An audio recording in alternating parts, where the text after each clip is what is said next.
Buenas noches, estimada teleaudiencia, bienvenidos a nuestro programa Legalmente Hablando. Esta noche contaremos con la presencia de la doctora Vicenta Fariñas, jueza de paz de Ciudad del Este. Buenas noches, estimada doctora, ¿cómo está usted? Buenas noches para usted y también para toda la teleaudiencia. Gracias por la invitación y así poder visualizar lo que es el trabajo de la justicia de paz. Es un gusto tenerla, mi querida doctora. También contaremos con la presencia de la doctora Graciela Ortiz, miembro del Tribunal Civil de Ciudad del Este.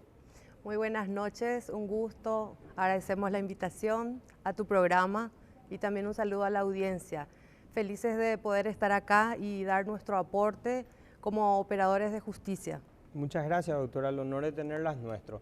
Estimada teleaudiencia, hoy estaremos hablando de un tema no reiterativo en este programa, sino que le estamos dando seguimiento e hincapié, que es la violencia doméstica contra la mujer.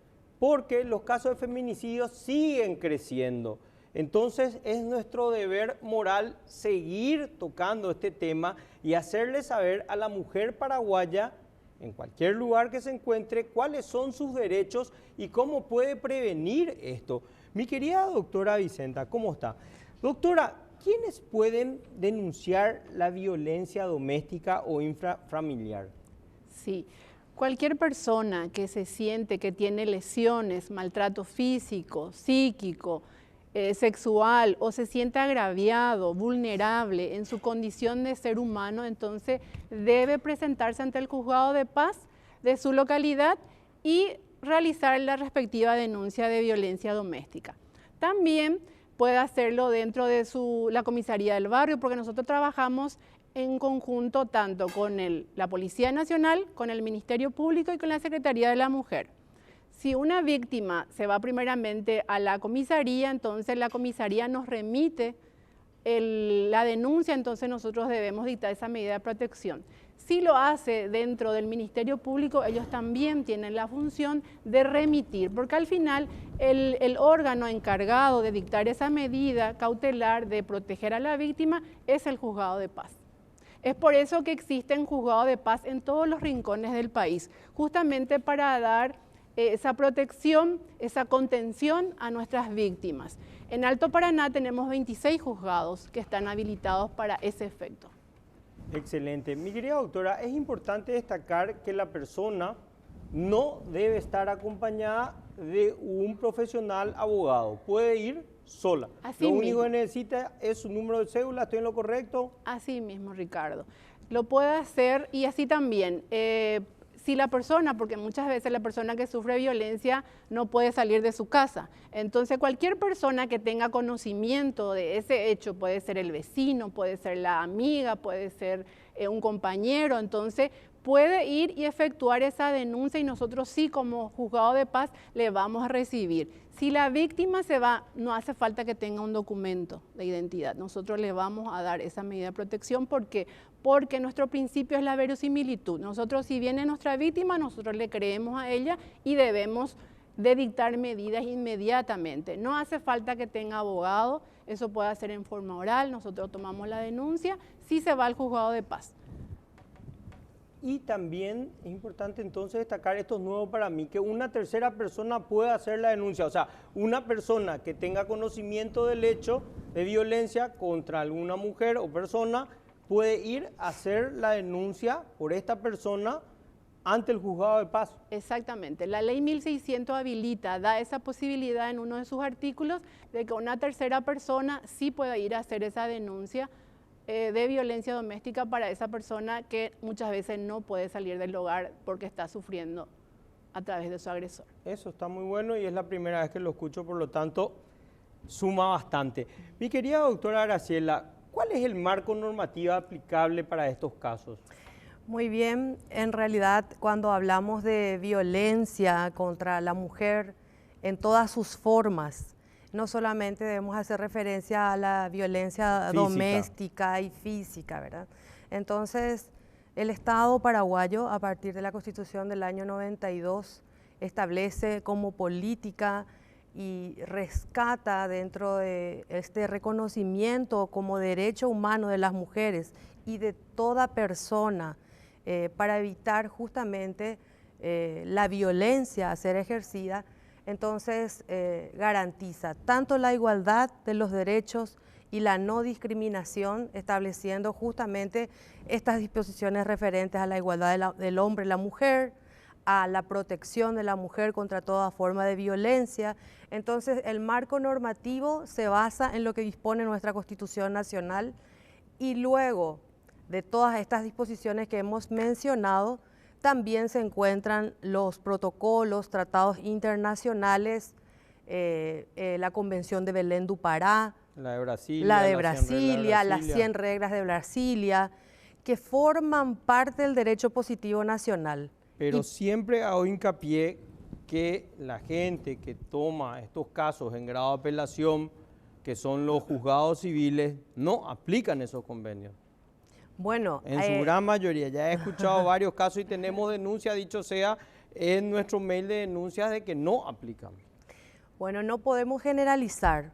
Hay un avance, si bien es cierto, esto se da desde una cuestión cultural del patriarcado. Recordemos que hace 24 años, en el año 1999, la Asamblea Nacional de Naciones Unidas declaró este día 25 de noviembre, justamente en el 99, como Día Internacional de la Eliminación de la Violencia contra la Mujer. Y a partir de allí es que los estados toman parte y reconocen que debe establecerse estos derechos. Y entonces, el Poder Judicial aplica. Hoy día el Poder Judicial cuenta con un observatorio de género, tenemos un atlas donde ¿Qué sería un observatorio de género? Un observatorio de género donde el ciudadano, el magistrado y cualquier persona puede tener acceso a las resoluciones judiciales, acuerdos y sentencias, autos interlocutorios que tienen una perspectiva de género. Y esto, por lo que mencionaba, no se da solamente a nivel de juzgado de paz, ni en los hechos punibles contra la mujer que se tipifica como feminicidio o violencia familiar. La violencia familiar o la violencia contra la mujer, mejor dicho, tiene una amplia gama que es justamente establecida y detallada en la ley 5.777. Sí. Entonces, como parte del Estado, el Poder Judicial, a través de la Corte, ha establecido un observatorio de género que se encuentra en la página web, donde las personas, el magistrado, el abogado, el operador de justicia, puede recurrir y encontrar todas las resoluciones judiciales, la jurisprudencia en ese sentido, no solo penal, no solo a nivel de juzgado de paz, sino también de los tribunales civiles, en los procesos civiles, en los procesos laborales. Esto es así porque debe rescatarse toda forma de discriminación. Entonces, nuestro país, el Poder Judicial, nuestra institución forma parte de esta mesa interinstitucional que se originó ya en Costa Rica. En Costa Rica, en el año 2007, se inició y se tipificó el hecho punible de homicidio. Varios países de Latinoamérica fueron implementando, nosotros lo hicimos en el 2016.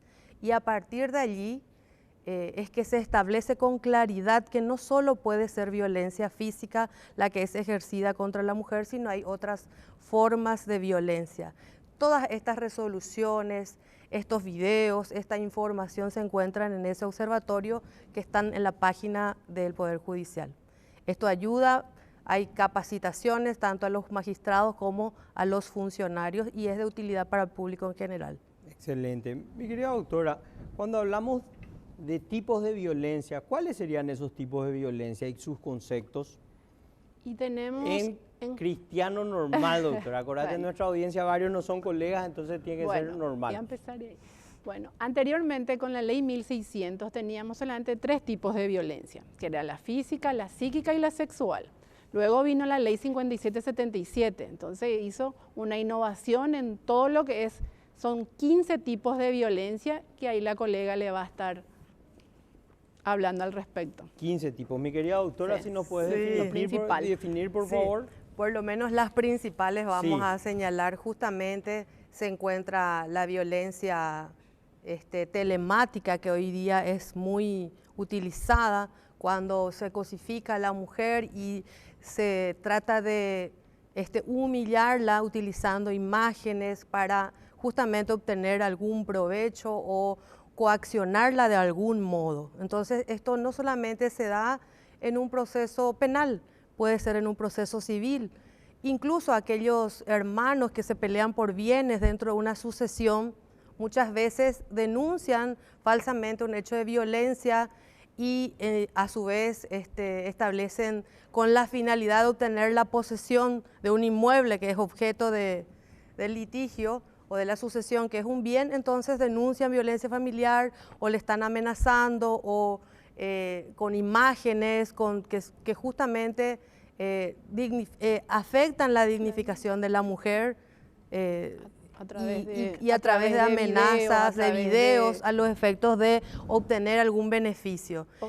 Sería como una extorsión. Sí, o sea, se usa la tecnología para poder humillar a la mujer. Entonces nosotros como juzgado de paz, en una de las medidas de protección, la que está en la 5777, entonces utilizamos la prohibición que de manera directa e indirecta realice actos de persecución, intimidación o acoso, y para que borre lo que tenga que ver, lo que se está visualizando a través de las redes sociales, ya sea WhatsApp, Instagram y todo lo que le perjudique a la dignidad de la mujer que se siente vulnerable en ese momento. Entonces, una de las más frecuentes es, después de la psíquica, la física, la sexual, sería la telemática.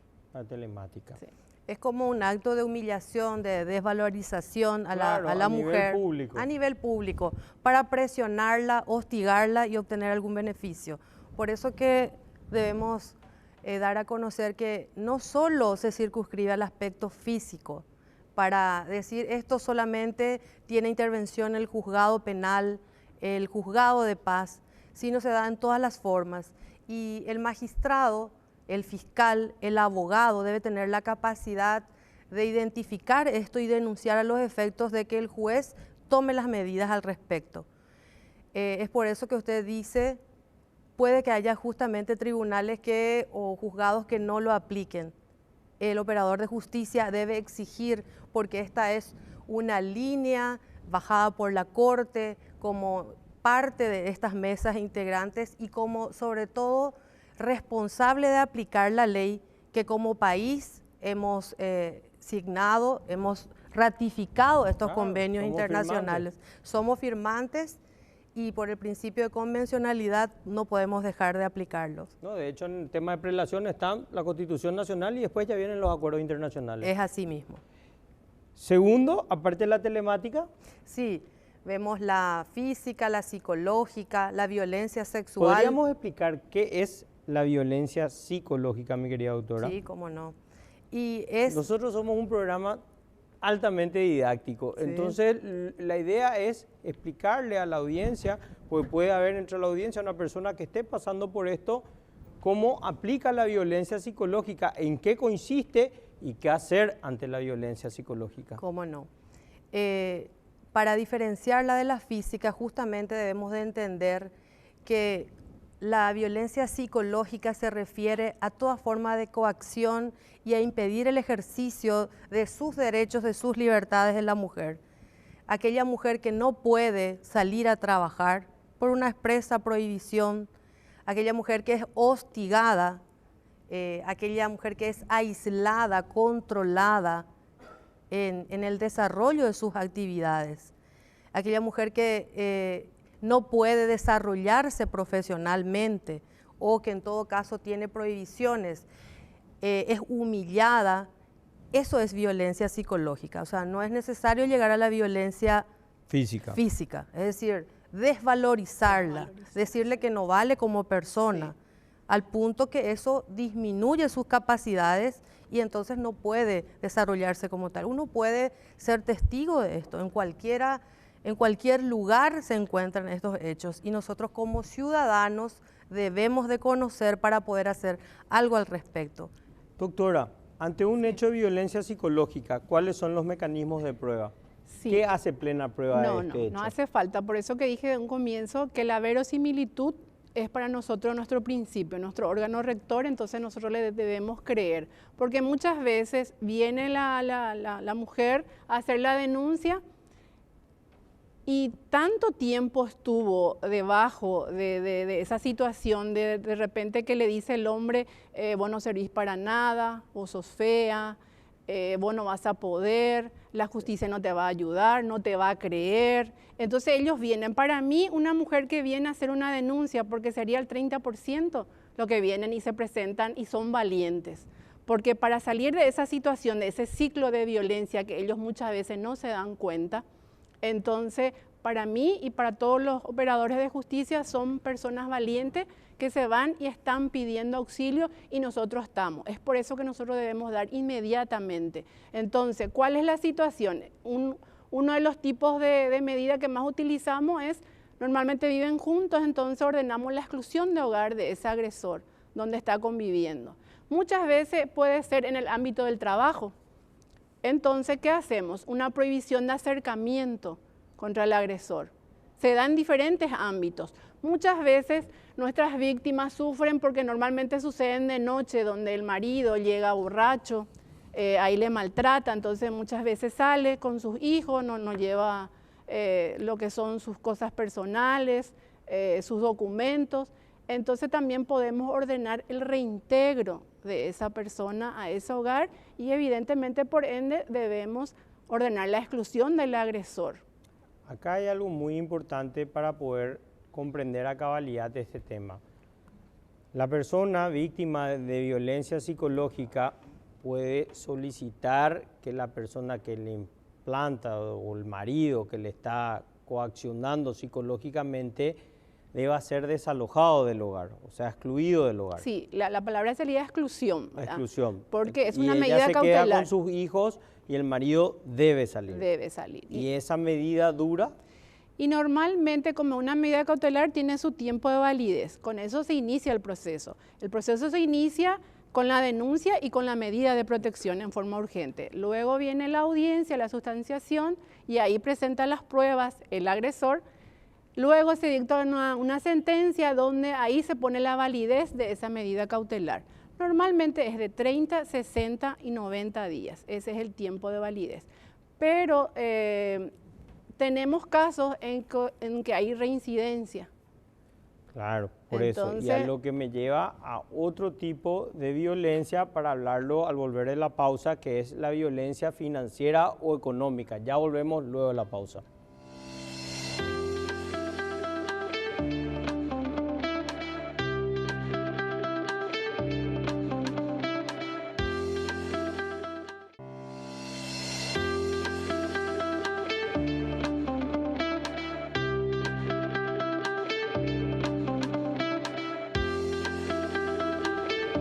Seguimos nuestro programa Legalmente Hablando.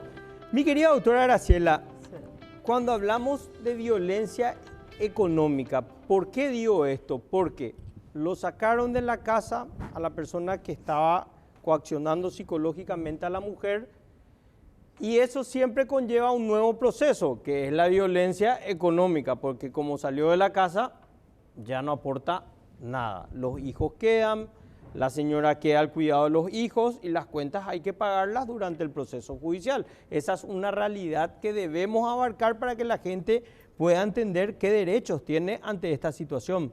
Así es. Bien lo señalás, es denominada por también la ley 5.777 violencia patrimonial o económica. Ok. El caso que usted menciona ya es la derivación de una violencia psicológica o producto de una exclusión que menciona la doctora Vicenta. Sin embargo, también puede darse la violencia económica antes de un caso de violencia psicológica. O sea, es un todo, pero ¿qué debe entenderse? Y la ley bien claramente lo define y voy a mencionar. Es aquella acción u omisión que produce daño o menoscabo en los bienes, valores, recursos o ingresos económicos propios de la mujer o los gananciales, por disposición unilateral, fraude, ocultamiento, destrucción, así como el negar o impedir de cualquier modo la realización de actividades laborales. También eso entonces significa o tiene el alcance como violencia económica. o patrimonial. Claro. No le deja trabajar, sus recursos o sus salarios son utilizados por su pareja o un miembro de su familia.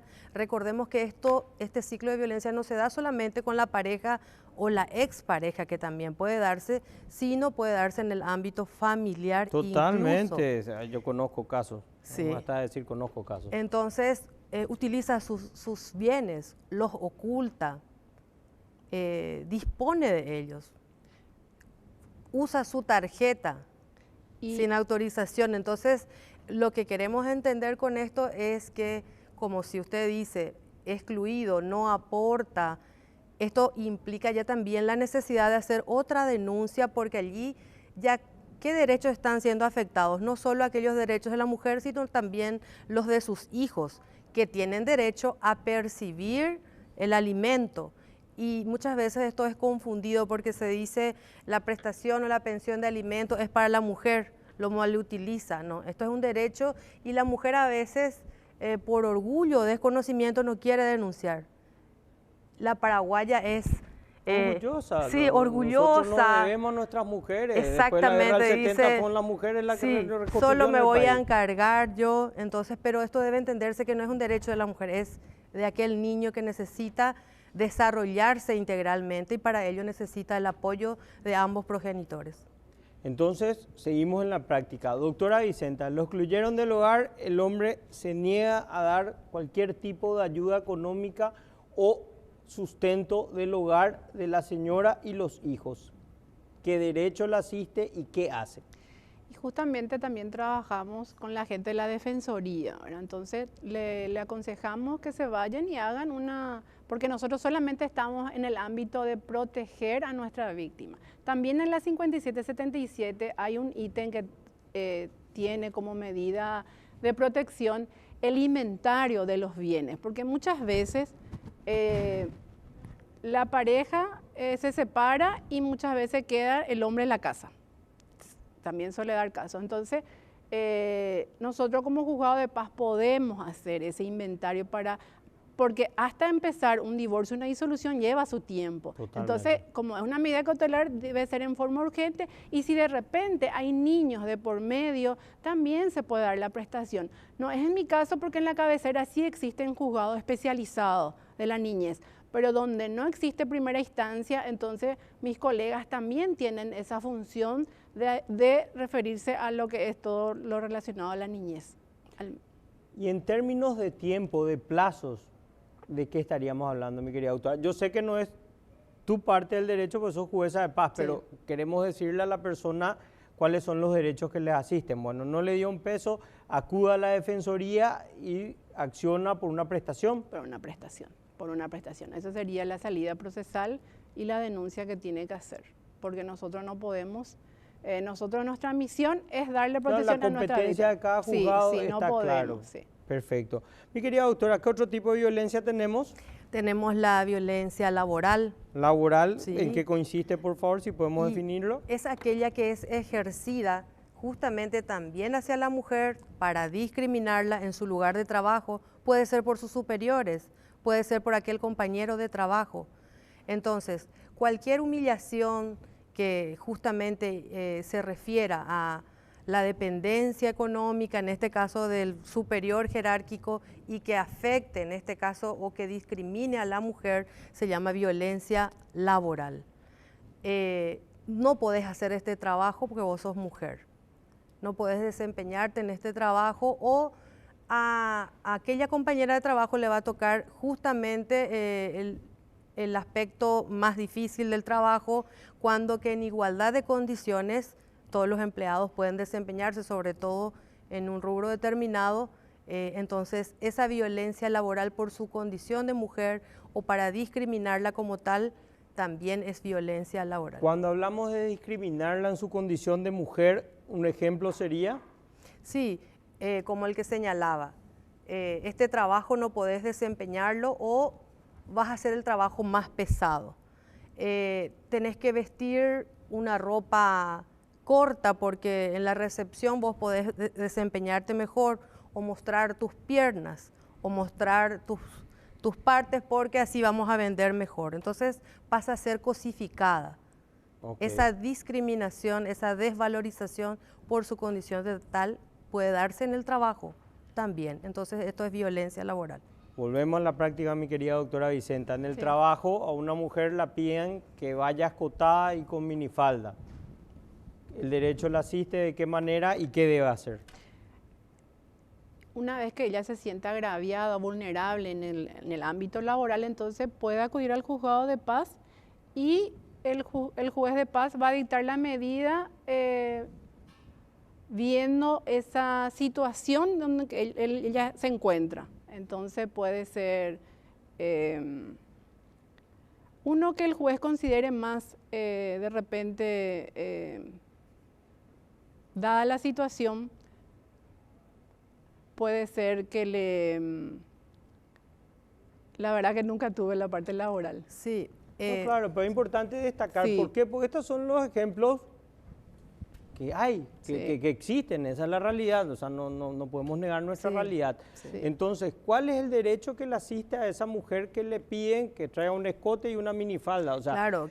el derecho, la lógica me dice, bueno, me va a amparar la ley, me van a dar una medida cautelar, pero si es mi jefe el que me pide, Sí. me va a echar también. Puede darse esa situación, ¿verdad? O sea, también puede darse violencia laboral, no le deja utilizar todos sus permisos que la ley le faculta por maternidad, por permiso de lactancia. Es otra forma de violencia que la mujer debe denunciar en el fuero laboral, que es el competente porque se inicia allí el problema o el conflicto. O sea que los primeros auxilios son en el juzgado de paz y después continúan en el juzgado En laboral. el juzgado laboral. Asimismo, pero también debe de conocerse la amplitud en cuanto a esto, en el sentido de que una profesional abogada ejerciendo contraparte, un abogado que antes que atacar la decisión por sentirse agraviado, normalmente uno ve mucho esto en tribunales, se circunscribe a atacarle a la persona de su contraparte. Dice de que esta abogada que desconoce de derecho, antes que señalar agravios respecto a la resolución o respecto a el conflicto que es sometido.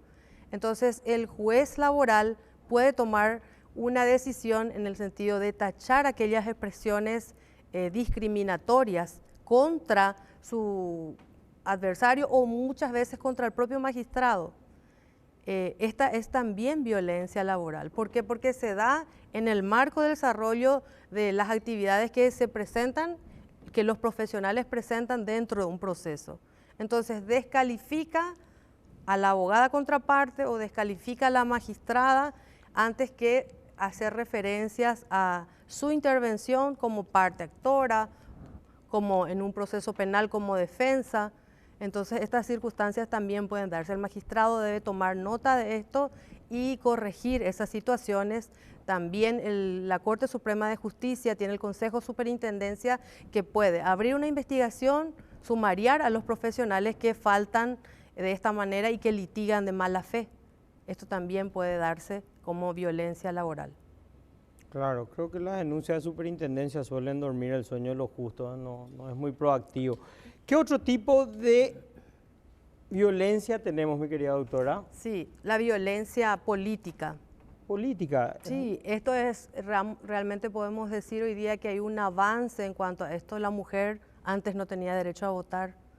Analicemos en la historia que esto es una retrospectiva y que esto fue dándose a partir de entonces un cambio en toda la legislación, no solo civil, no solo laboral, sino también a partir de la propia Constitución, que como señaláramos al inicio es nuestro marco normativo en el que se establece con claridad que debe el Estado, a través de sus órganos, levantar todos los obstáculos que impidan que este ejercicio de derecho de la mujer en situación de igualdad pueda darse. Y a través de la política, por ejemplo, que ella pueda ejercer un cargo político, presentarse como candidata, diputada, senadora, que no se haya limitada. Entonces, cualquier afrenta a esta situación que le impida hacer este ejercicio es violencia política. Claro, debemos destacar que en nuestra propia Corte Suprema solamente un miembro es mujer, que es la doctora Carolina Yanes, 8 son hombres. Pero, de todas maneras, mi querida doctora, siguiendo en el caso de violencia, la violencia política, que es un poco más complicada, y otro que sea más habitual. Sí, y reiteramos lo de la violencia física, que es la más común. La violencia física, perdón, para poder ir cerrando. Sí, sería... que deriva muchas veces en esta ley que es especial al calificar el tipo penal de feminicidio. ¿Por qué? Porque aquí la gente, o muchas veces los profesionales en el marco de desarrollo de sus actividades en el proceso dicen que es un homicidio simple, que no hay ninguna variante. ¿Por qué? Porque se da la muerte el que matara a otro. Será penado con. Sí. Esta es la denominación del tipo de homicidio. Entonces, ocurre que justamente los estados, reconociendo la necesidad de proteger a la mujer, adoptan y aplicando la Constitución, los tratados y los convenios que hemos referido, vieron la necesidad de establecer un tipo específico, que es en este caso el artículo 50 de la Ley 5.777, como la figura del feminicidio. Sí. Y aquí se da la muerte, pero como lo señala perfectamente en una jurisprudencia que ha sentado la Corte en el año 2021, tras un caso de feminicidio, por su condición de tal. El feminicidio, a diferencia del homicidio, tiene una modalidad especial, que es justamente que se da en la intimidad familiar. Pero el juez y el fiscal que presenta un caso de feminicidio, para los efectos de probar, debe demostrar que esta muerte fue el resultado de mucho tiempo de vejámenes, de violencia dentro del ámbito familiar. O sea, que tiene que tener un historial en retrospectiva de contexto. coacción psicológica o física. Exactamente. Dentro del hecho familiar. Claro, y la muerte fue el resultado final.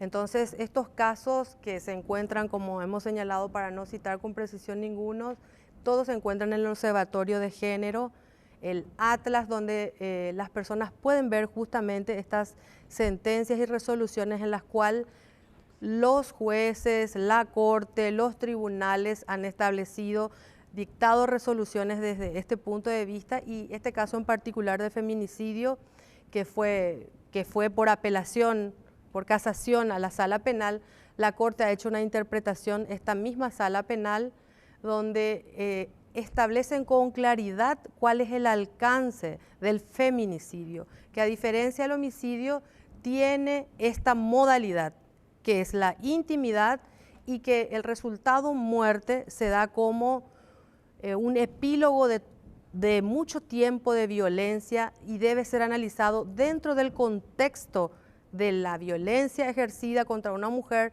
en el ámbito familiar. Puede ser, no es necesario que convivan o no, puede ser la expareja, puede ser la pareja actual.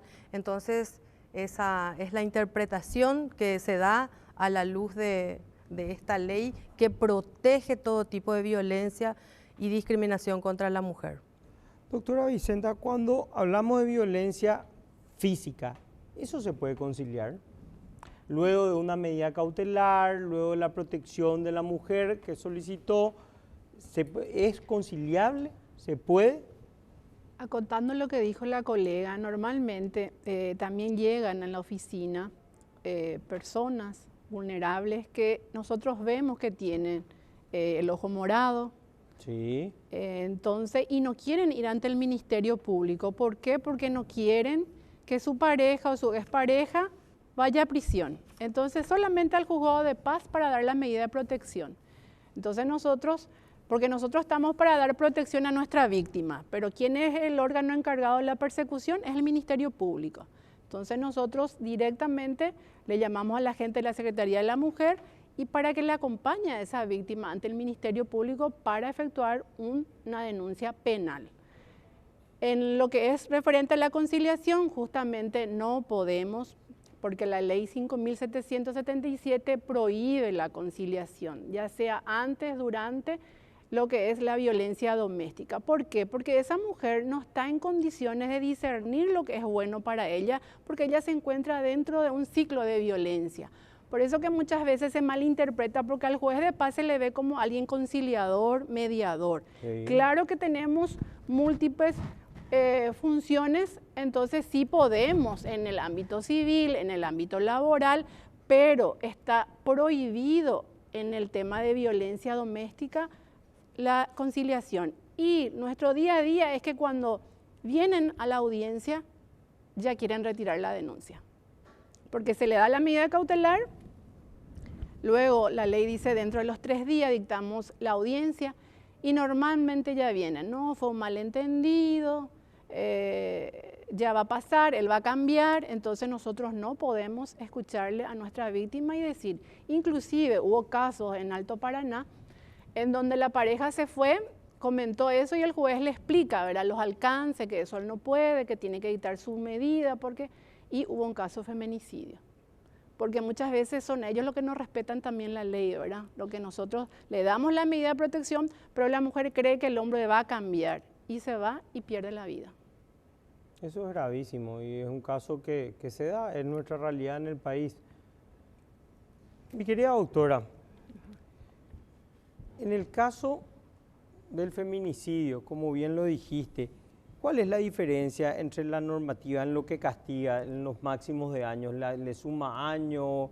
¿Le da mayor reprochabilidad? Sí, exactamente, porque a diferencia del homicidio, que tiene un tipo base, que también tiene el tipo agravado para los casos de parricidio, asesinato, aquel que mata por placer, por dar ejemplos así claros para que pueda entenderse, el tipo penal de feminicidio tiene una pena superior A un homicidio doloso. A un homicidio doloso. Y justamente por la necesidad y por las estadísticas, como he mencionado, en el 2007 ya Costa Rica cambió su legislación en el Código Penal, nosotros en el 2016.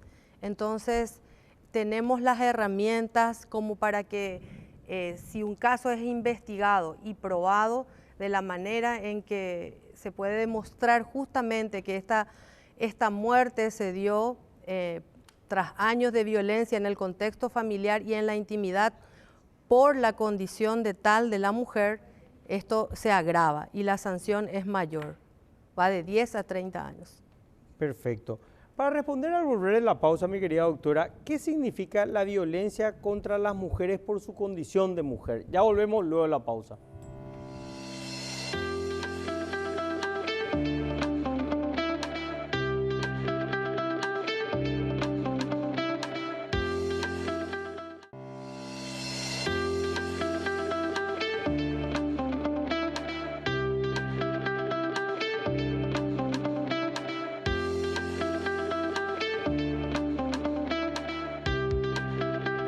Seguimos nuestro programa Legalmente Hablando. Mi querida doctora Graciela, ¿qué significa violencia contra la mujer por su condición de mujer? ¿Cómo se entiende? ¿Cómo se interpreta eso?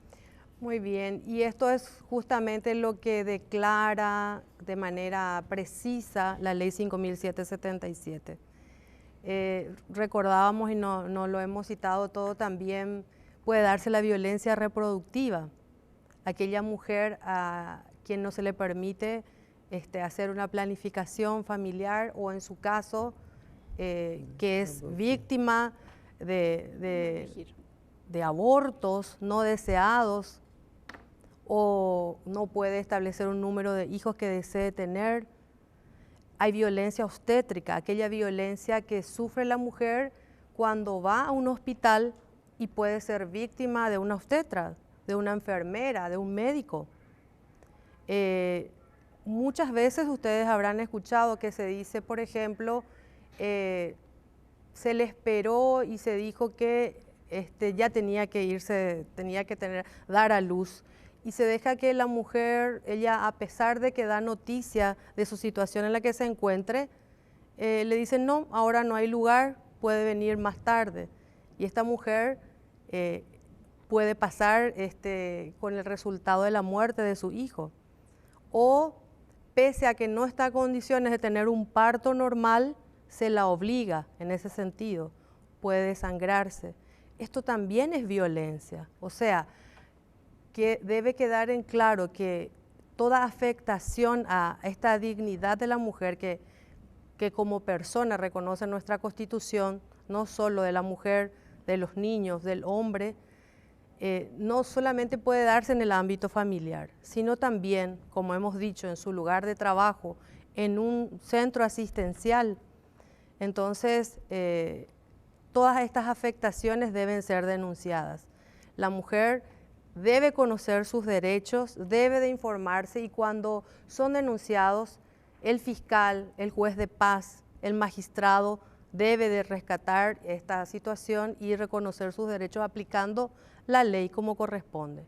Tenemos infinidad de leyes, de tratados que deben ser utilizados justamente, y no por ausencia de ellos, el juez no está obligado a dictar, a decir el derecho, y siempre respetando el derecho de la mujer. Totalmente, totalmente. Mi querida doctora Vicenta, ¿cuál sería la solución para el juzgado de paz de cabeceras para que pueda seguir dando respuestas inmediatas y efectivas a los más vulnerables? Y a nivel gremial estamos trabajando por la modificación de nuestra ley 6059, porque realmente tiene muchas falencias, tiene lagunas, tiene contradicciones. Entonces, ¿cuáles serían sus falencias? Es una ley muy escueta que no da practicidad, que un ítem dice que no somos competentes en lo que sea acciones reales. Sin embargo, en el otro ítem dice que sí somos en la cuestión de interdicto, o sea que está ambiguo. Está ambiguo, es totalmente, entonces no condice con la realidad de las cuestiones, ¿verdad? Y realmente se debe cambiar también la estructura de lo que es el juzgado de paz, porque nosotros seguimos trabajando en lo que estaba en el Código de Organización Judicial del año 81, entonces solamente un juez, un secretario y un ujier. Entonces eso no se adecua a nuestra realidad, más todavía de las cabeceras, ¿verdad? Que nosotros realmente, nosotros somos 4 juzgados de paz en Ciudad del Este, recibimos al año, tenemos más o menos 1000 expedientes. Lo que se refiere. 250 expedientes por año, prácticamente. No, 1000 expedientes tenemos cada juzgado al año. Cada uno. Cada uno. O sea que serían prácticamente 2,7 expedientes por día, sí, contando los sábados y domingos. Sí, sí. Y no solamente eso, ¿verdad? Tenemos la parte administrativa que lleva mucho tiempo, que es la expedición de lo que es el permiso de menor, debemos conciliar, tenemos problemas que tratamos de hacer lo que podemos, ¿verdad? Pero debemos cambiar la infraestructura del juzgado de paz para que sea como primera instancia, que tenga 2 secretarías, que tenga su dactilógrafo, que tenga su oficial. Entonces, con eso nosotros demasiado bien vamos a seguir trabajando, porque, por darte un ejemplo, en un día de turno recibimos 30 a 40 denuncias de violencia doméstica, en un día, en una mañana. Imagínense con 3 funcionarios. Imposible, el juez es imposible, pero hacemos ¿por qué? Porque debemos dictar esa medida de protección. Entonces debemos dar respuesta a la persona que viene. Entonces, ese sería uno de los logros muy importantes, cambiar la estructura del juzgado de paz para poder dar una respuesta rápida, efectiva para las personas vulnerables que acuden diariamente. Mi querida doctora Graciela, ¿qué acciones ha realizado el Poder Judicial para erradicar la violencia contra la mujer, garantizar el derecho de igualdad y la no discriminación? Bueno, las acciones del Poder Judicial, a partir de la Corte, como hemos mencionado, se han tomado varias acciones, entre ellas el dictado de acordadas que ratifican o que exigen la aplicación, por ejemplo, de las 100 reglas de Brasilia. Esto ya ha sido dictado en el año 2012, entonces el magistrado no puede desconocer esto, no puede dejar de aplicar porque es una exigencia y si no está en la ley, esto no es excusa. Están los tratados, los convenios, los protocolos de los cuales somos parte. Entonces, el deber de fundamentación de las resoluciones que se halla como exigencia en la Constitución Nacional debe ser aplicado. El magistrado, en primer lugar, debe tener en cuenta esta situación. Por eso la implementación del Observatorio de Género, del Atlas de las Resoluciones Judiciales, con un clip uno tiene la posibilidad de conocer, digamos, el pensamiento de la sala penal, de la sala civil respecto a la sala laboral, respecto a los hechos en que se toma o que se dictan resoluciones con perspectiva de género.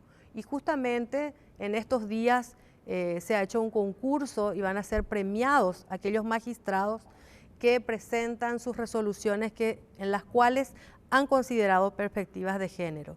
Y también la propia Corte hace un monitoreo de aquellas resoluciones para poder identificarlas y establecer dentro de aquella guía práctica que fue aplaudida por el Poder Legislativo y fue reconocida porque es la primera a nivel de Latinoamérica que ha sido implementada. En ese sentido podemos decir de que esto es un gran avance. El año que viene, en el mes de septiembre, justamente el Alto Paraná va a ser sede del encuentro de magistradas iberoamericano, donde se van a establecer declaraciones sobre cuestiones de género y sobre el control de convencionalidad en el dictamiento de las resoluciones. Es decir, somos capacitados también los funcionarios y a través de nosotros y de las directrices de la Corte, todos los auxiliares de justicia. Esta es una pregunta para ambas. ¿Se puede prevenir la violencia contra la mujer? ¿Qué opinan? Claro que se puede prevenir. Y ¿Cómo? El factor es la educación. La educación. Los hijos son el reflejo de sus padres. Un niño que es educado, que recibe afecto, es un adulto seguro. Entonces pasa por la educación, debemos de cambiar nuestros paradigmas como miembros de una familia, debemos de educar a nuestros hijos de la manera correcta, decir de que la violencia no es la solución, que hay que respetar a las niñas, hay que respetar a los niños, porque aquellos niños que fueron cuidados, respetados, cuando sean adultos serán niños, serán adultos respetuosos. Entonces, empieza por la educación, empieza por la casa. Tenemos que dejar de lado aquellos conceptos de que tu hermana va a lavarte la ropa, tu hermana va a plancharte, o esto no es cuestión de mujeres, esto no es trabajo para mujeres. Entonces pasa por un cambio de pensamiento, saber de que la igualdad se da desde el momento de aquel hecho de pequeña violencia o bullying en la escuela. Aquella niña que observa y tiene temor a denunciar, el día de mañana va a ser aquella mujer que temblorosa va a llegar al juzgado de paz a desistir de una denuncia de violencia. Entonces, maestros, docentes y sobre todo primero los padres, insistamos en la educación de nuestros hijos para que tengamos un mundo libre de violencia. Porque si bien es cierto, las leyes establecen sanciones, declaran un sinfín de conductas que podemos mencionar y analizarlas dentro de un proceso, en primer lugar la educación sería la solución o la prevención a este tipo de hechos. Totalmente de acuerdo. Estimada doctora Graciela Ortiz, un placer haberla tenido esta noche. Estimada doctora Vicenta Fariña, un placer haberla tenido esta noche. Estimada teleaudiencia, nos vemos el próximo domingo a las 21 horas. Muchas gracias.